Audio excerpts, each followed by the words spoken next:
ನಮಸ್ತೆ.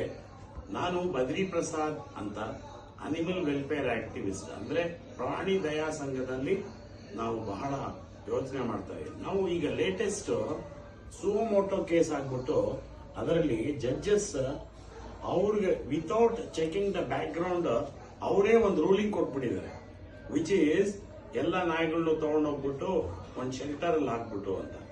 ಇದು ಬಹಳ ತಪ್ಪು ಸರ್. ನಾವೇನ್ ಹೇಳೋದು ಗೊತ್ತಾ, ಎಲ್ಲ ಡಾಗ್ಸ್ಗೆ we make sure they are vaccinated and ARV which is anti rabies vaccinations ಎಲ್ಲ ಕೊಟ್ಟಾಗಿದೆ. ನಂತರ animal birth control ABC is been done successfully. And ಇದು ಇವರು ರೇಬೀಸ್ ಕೇಸ್ ಅಂತಾರೆ. Just for a kind information, ದಯವಿಟ್ಟು ಎಲ್ಲರಿಗೂ ಗೊತ್ತಿರಬೇಕು, ಒಂದೇ ಒಂದ್ಸಲ ನಾಯಿ ಕಚ್ಚಿದಾಗ 4 ಸಲ ಇಂಜೆಕ್ಷನ್ ತಗೋಬೇಕು.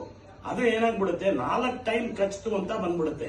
ಹೀಗಾಗಿ ಇದು wrong penetration of wrong news spread ಆಗುತ್ತೆ.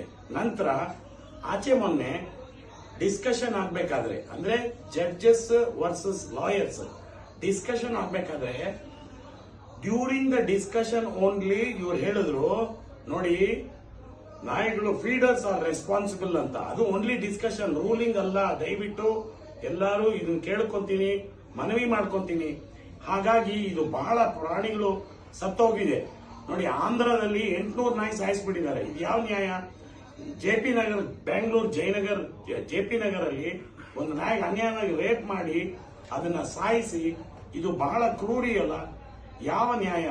ಹಾಗಾಗಿ ನೋಡಿ, ನಾವು 1000 ವರ್ಷಗಳಿಂದ ನಾಯಿ ನಮಗೆ ಡೊಮೆಸ್ಟಿಕೇಟೆಡ್ ಅನಿಮಲ್ ಅಂತ. ಹಾಗಾಗಿ ಅದನ್ನು ರಿಸರ್ವ್ ಈಕ್ವಲ್ ರೆಸ್ಪೆಕ್ಟ್. ನಾಯಿ, ಹಸು, ಬರ್ಡ್ಸ್ ಎಲ್ಲ ನಮ್ಮ ಜೊತೆ ಜೀವಿ